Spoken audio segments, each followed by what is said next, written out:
Being undefeated means nothing. You play games close. And that's despite beating North Carolina 70-38, formerly ranked UConn 59-16, Rutgers 45-16, and the Hawkeyes 31-3. But because we played formerly third, now 16 ranked UCLA 17-14, and now number 1 ranked Nebraska 21-16. The media voting feels we haven't earned that number 1 spot, despite beating the Cornhuskers. Coaches, on the other hand, they seem to disagree. But it's our job today to show not only the media, but these recruits that we are the top dog. And we do that against the Washington Huskies, a team who has fallen into average play, but they do bring the Big Ten's 3rd best yards per game and top 5 passing offense. With that disrespect very much felt here in Kent, Ohio, we look to keep our perfect streak alive. 7-0, let's look to make it 8-0. For Coach Ty, it will be his offense on the field first. Parker with the boot. Getting under it is Scales. Catching it at the goal line, he will look for a return. Weaving towards the center of the field, he's taken down just shy of the 20. Will be an 81-yard field for now the top Heisman candidate, Nate Maddox. Of course, the winner of that award last year. He's looking to make it 2 plus a natty before he heads to the NFL. Triple option pitch does go his way, and he will hit the corner, picking up 12. He's going to be a big part of this game. A defense that lacks that star player. They've got a whole lot of mediocrity across the board. As Del Griffin takes that one for a gain of 11. This defense is going to be its best in the box. The secondary has some massive holes. As it's back to the triple option here. Griffin pitches it late, but it's behind Maddox, who will have to usher that one out of bounds. Called that a loss of 3, and that's going to be what Washington needs today. They're going to need to see this Kent State team make some mistakes. Ezekiel Shelley breaking 1 tackle. In total, we'll call it about a gain of 5. And a 3rd and 8 forced here at the 45-yard line. Hard count there from Griffin, no 1 offers. They do look to bring that blitz, but it vacates the middle, and Griffin will take advantage as he carries that rock to the Oppo 40. A man who rarely keeps the ball himself on a designed quarterback run, but he's taken quite advantage this year of the scramble. As Maddox gets forward through the gap for 7. He's shown this year he can get the job done on the outside, down the middle. We're going to see Scales check in here, though. No Naylor. And a play-action rollout that Griffin just manages to get rid of. Bobby Lamar, though, shaken up on the play. Speaking of shaken up on the play, we'll have to get an update on Naylor and why he was not out there. But it is 3rd and 3. Shotgun look. It's a handoff, and Nate Maddox, he's going to get the job done down to the 20. Any down, any distance, he's a guy who could get the job done. Bunch right here with a 1st and 10. A red zone trip. Pass is floated out to Eagles. Good block downfield. Now he's got an angle to sneak inside that pylon. It is a touchdown for Eagles. And the Golden Flashes take the lead here, 7-0 to kick off our Week 8 matchup. It's another passing touchdown for the redshirt freshman quarterback who looks to be this team's quarterback for the foreseeable future, missing out on landing one of their top recruits, Andre North, who committed to Ohio State. For Badgett, he takes the field for the Huskies, and it is all about the passing game for this unit, as that's immediately where they go on the long developing deep end, breaking through some tackles, and he's looking to break away. Hatchet in pursuit will catch up to him inside the 20. In fact, drags him down at the 15. Big hitter there for the Huskies. They're going to need a whole lot more of that today as the running game goes backwards. Steve Lee shown again why he's earned that starting spot, and he has not let go. 2nd and 13. Huskies look to go back to the air, and they've got him for the touchdown. Zyman with a big hit at the goal line. but it is not in time. Huskies with a quick, massive answer off of a 3-4 play drive. And for Booty, it's his first touchdown of the season. The team's #1 receiver finally cracks that scoreboard. We got a tied up ball game here, 17 apiece, and a late flip does find Maddox, and he's going to get that speed of his to the outside, what should have been a loss. Gain of 17. And that's 100% one of those plays that coach is going, no, no, no, yes, yes, yes. It's a wide receiver screen here. Theory trying to utilize his own speed. He will get caught up just behind the line, a loss of 1. 2nd and 11. Tight shotgun look here. That's going to be a draw for Nate Maddox, who will scoot forward for the first. 5 carries, 65 yards for the man looking once again to take home that Heisman. They are just by the midfield line here. Scales again checking in, so we are getting a bit more rotation. All the while, we were seeing Naylor on the sideline, this helmet off, but he does take the field here at that flashback roll, so perhaps just a little bit of change coming to this offense. Scales has shown some production of late. With that, he's gotten a little bit more playing time. Can't keep his feet, those Maddox. Had plenty of space to the outside if he was able to stay up on his feet. Instead, 3rd and 7, and they get that hard count. The pass over the middle, it is to Eagles, turning up to get that first down. They can decline this penalty. The result of the play is better, having them inside the Oppo 39. And a spread look here, pistol set, and some play action. Rolling to the right here, that's going to be Griffin. Good job keeping contained. It is a gain for the Flash, but it's not a big gain. Only 2 there for Del Griffin. He hands this one off. It's to Maddox. Limited space. We've seen the box start to play a little bit tighter down. Try to stop some of those run lanes from opening up. It's worked out so far. Del Griffin looking to evade as he weaves through. Taking him inside the 20. Another perfectly executed scramble drill from Del Griffin. What should be the final play here of the quarter.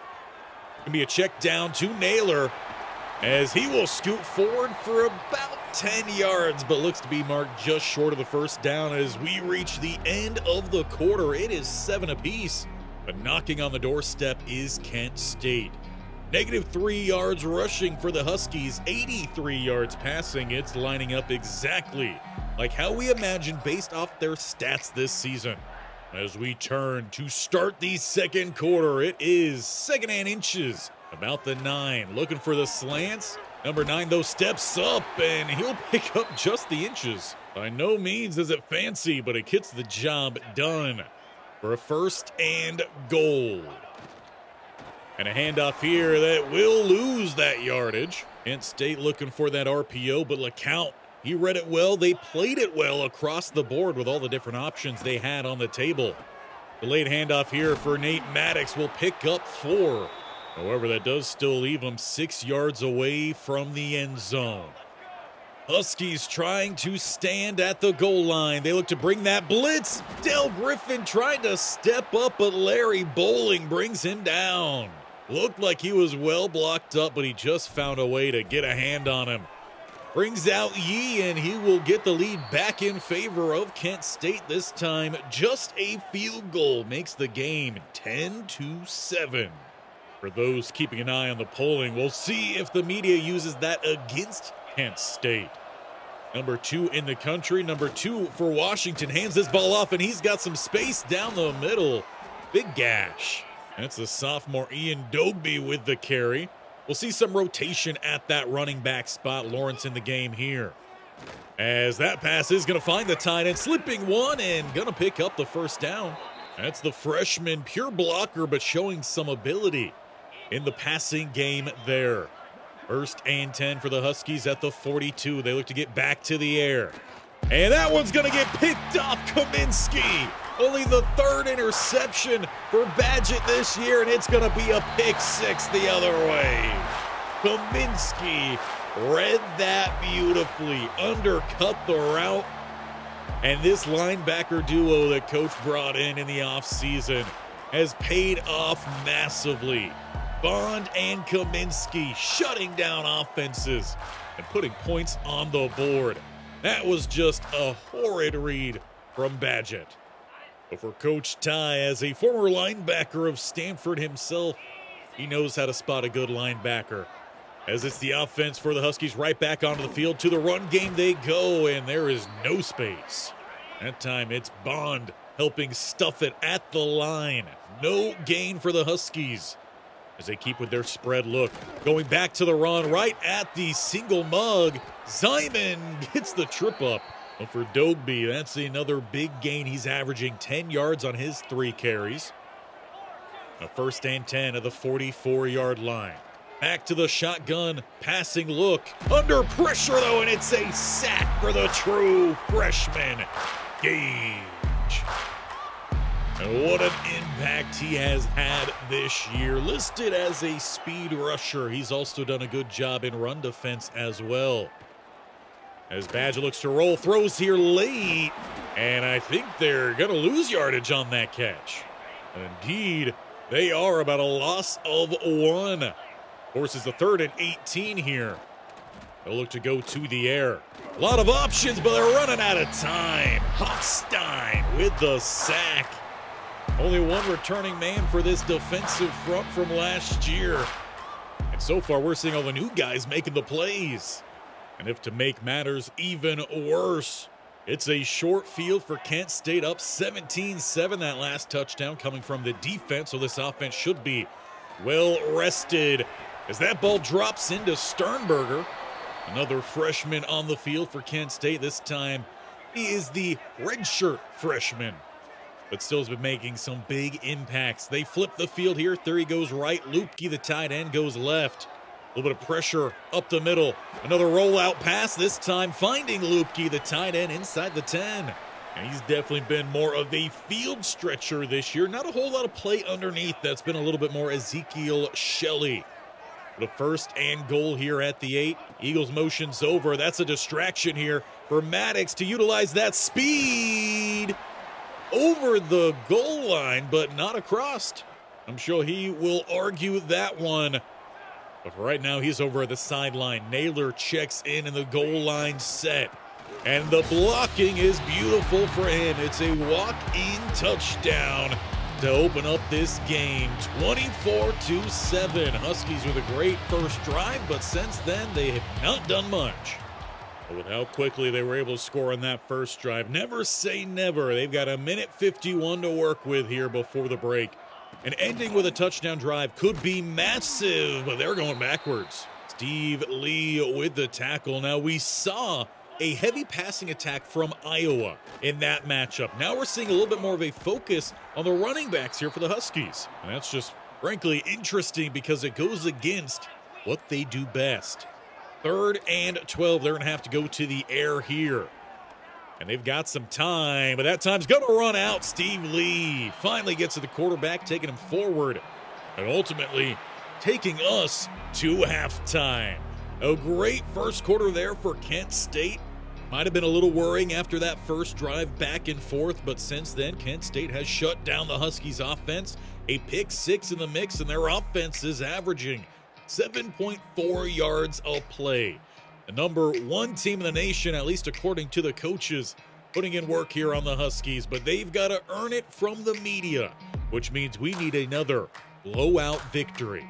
But as we turn to the second half, the Huskies will start with the ball, and the biggest thing for them, they got to get back to what has worked for them this year, and that is the passing game. Number 3 in the Big Ten in total yards. However, they just have not focused on that passing game, which is top 5 in the Big Ten. Once again, they go with a run on play 1, and they're not getting much of anything, about half a yard there at best. 2nd and 9, they do look to go play action. Padgett throws incomplete. Tight coverage there from Hatchett, able to jar it free.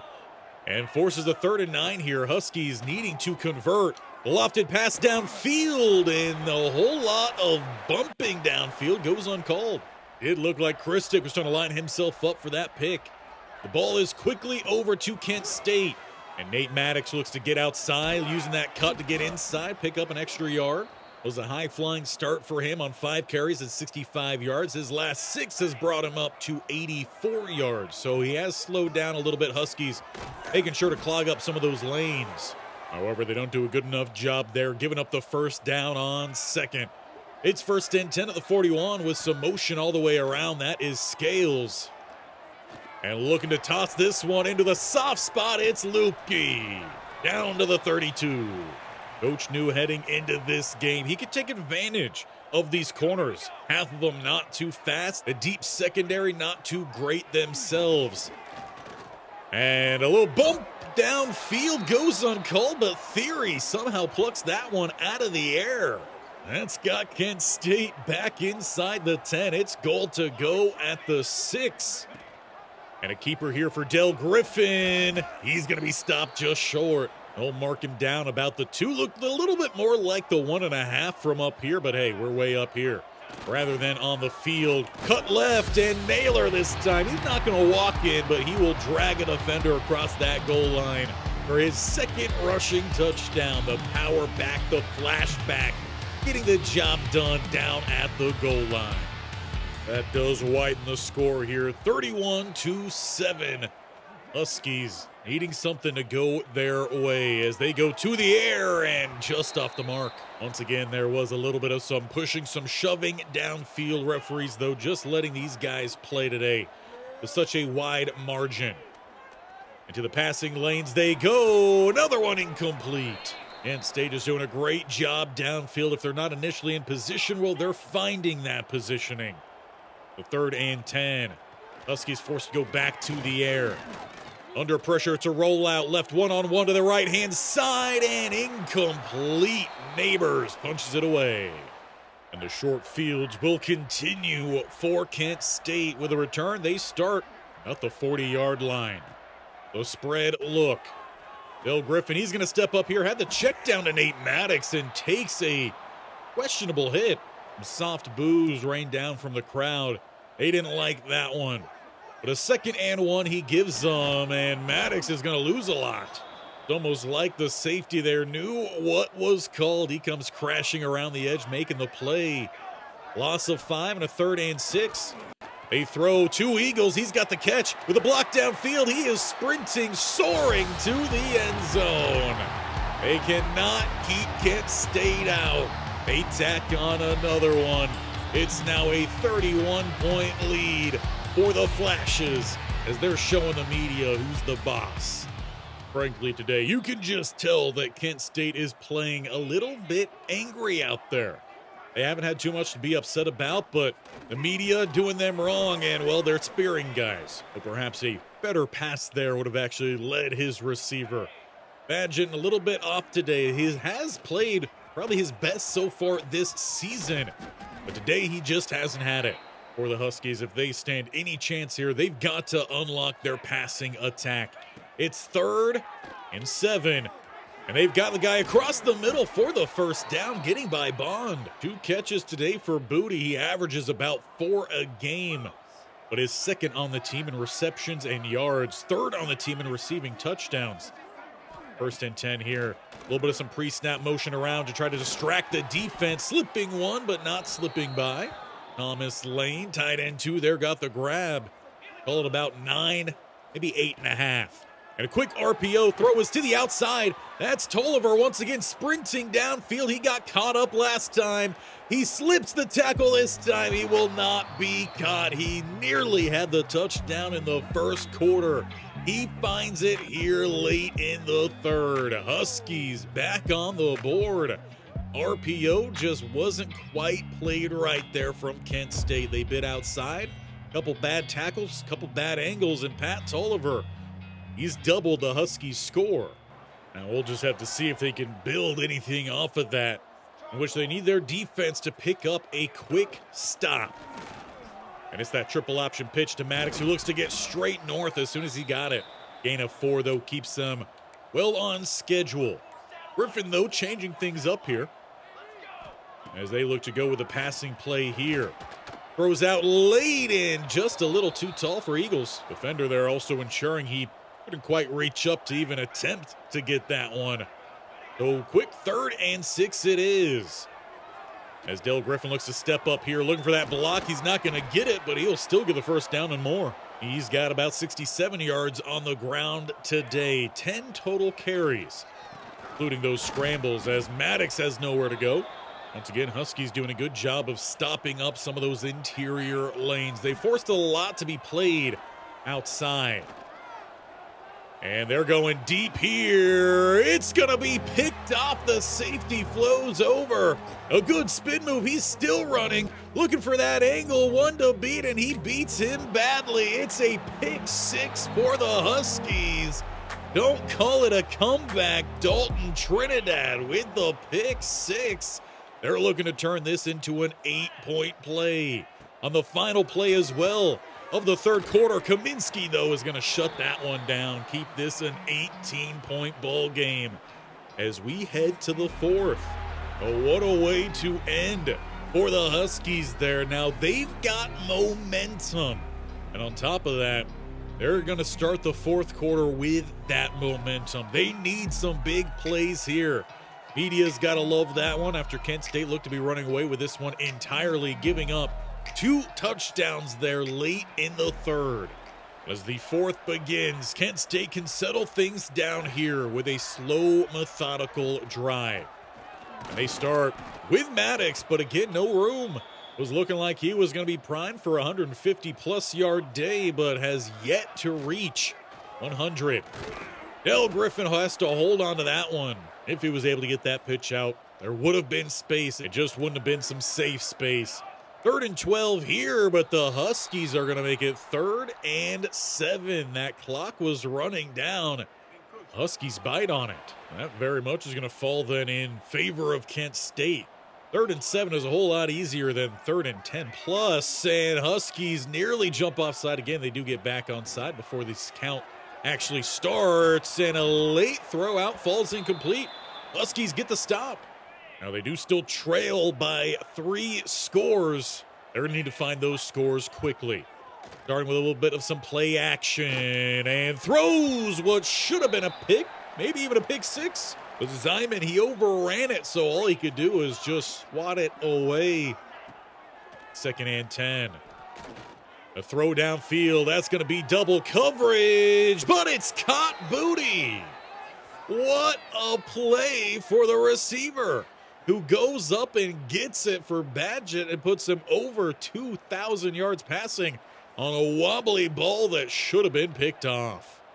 1st and 10, it's a red zone trip for Washington. As they look to hand this one off, Lawrence looking to get outside, and he'll get 3. Christic, though, not going to allow much more after the catch. A 2nd and 7. 2 spread out to the right, plus the tight end. They will look to go back to the air here. And they've got their tight end. That's the freshman, Casey. Washington making this thing a bit more of a game here late. 38-27 if they look to go for the PAT. And that they do.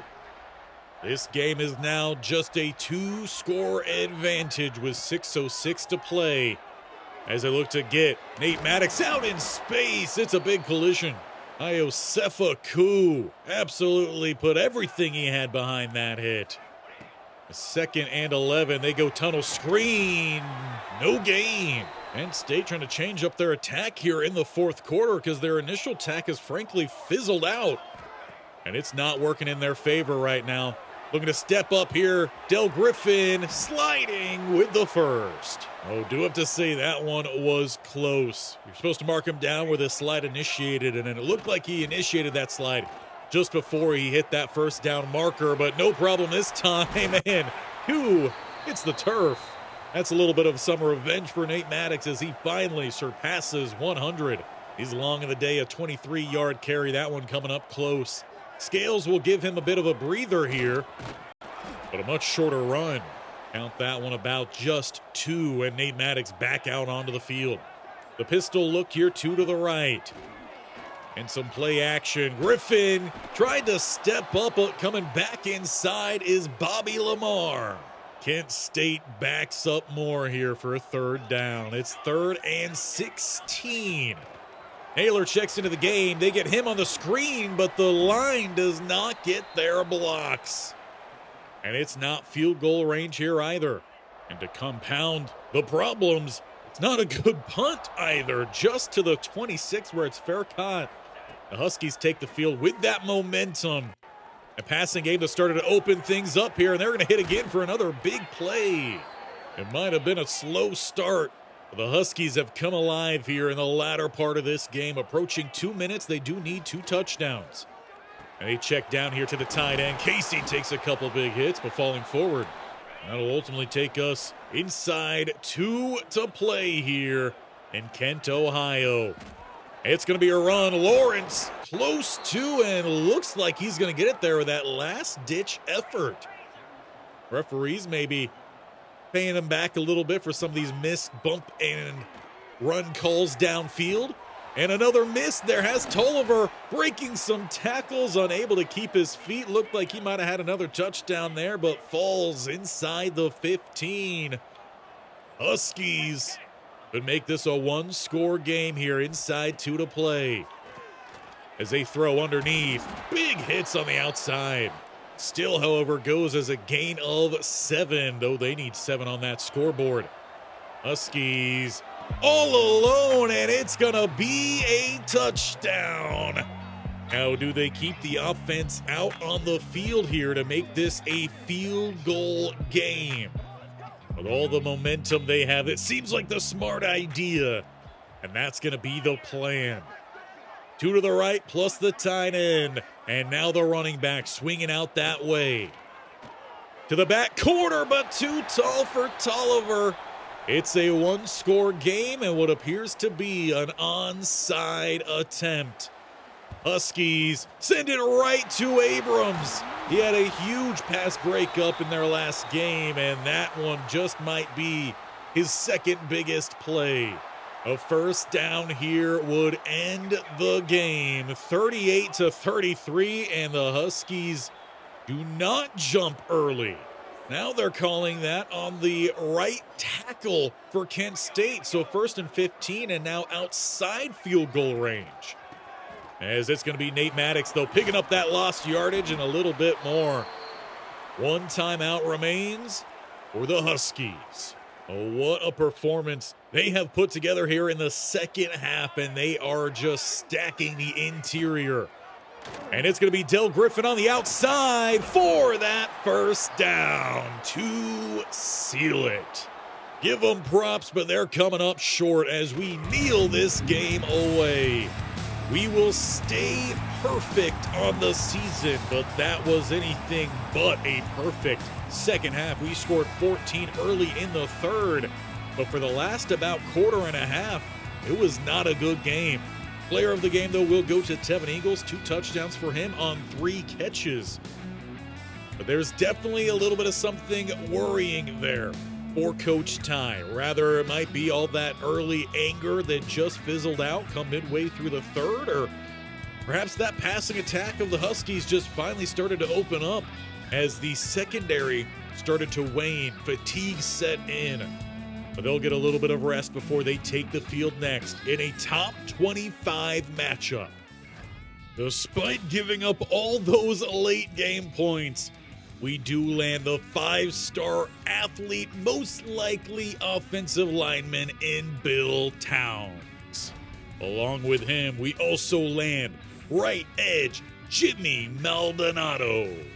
But we do, however, miss out as expected on Steve Wing. He had the visit with Clemson. We were in that recruiting battle. That one, again, we knew it was going to happen. We could check in on some of our other recruits because we got more visits coming in the next week. Nick Browning will be on visit, and hopefully we can get him to commit. If we look to compare these 2 running backs, both are East-West playmakers. We do start with the bronze shifty, with Nick Browning with 95 speed, 93 acceleration. Again, we will be without Nate Maddox for sure next year. So we could look to already replace that kind of speed.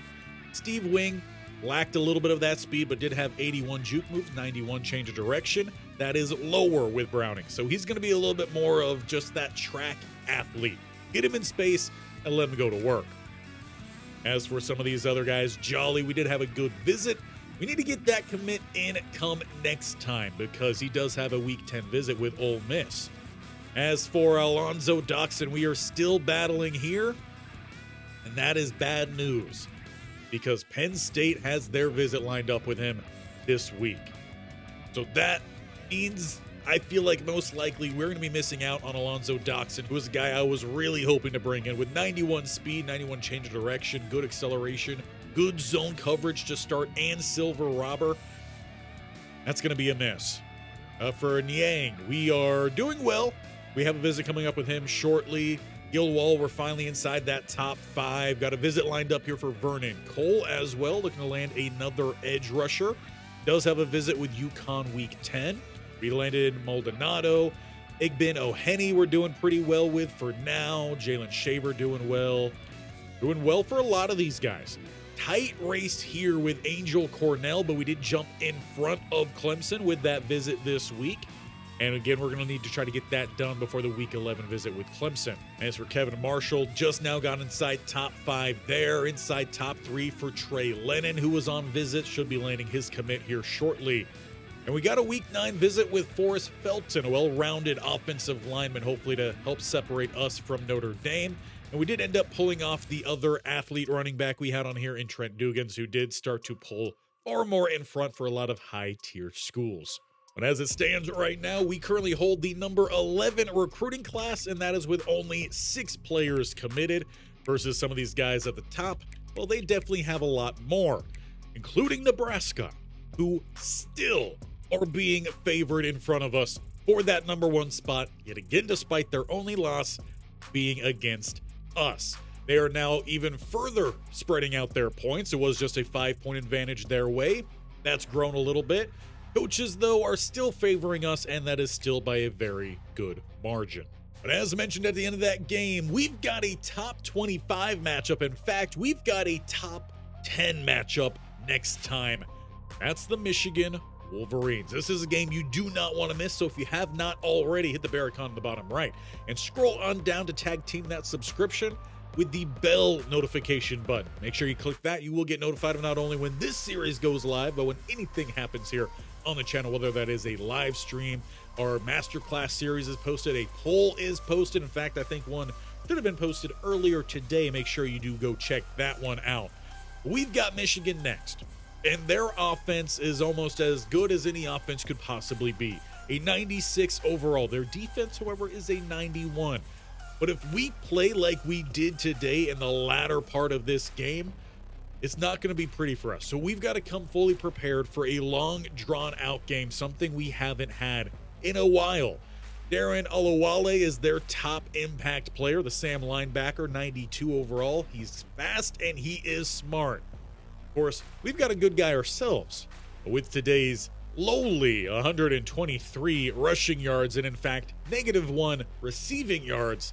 Nate Maddox did drop from that top spot. Taken over is Ty Gillette from Miami.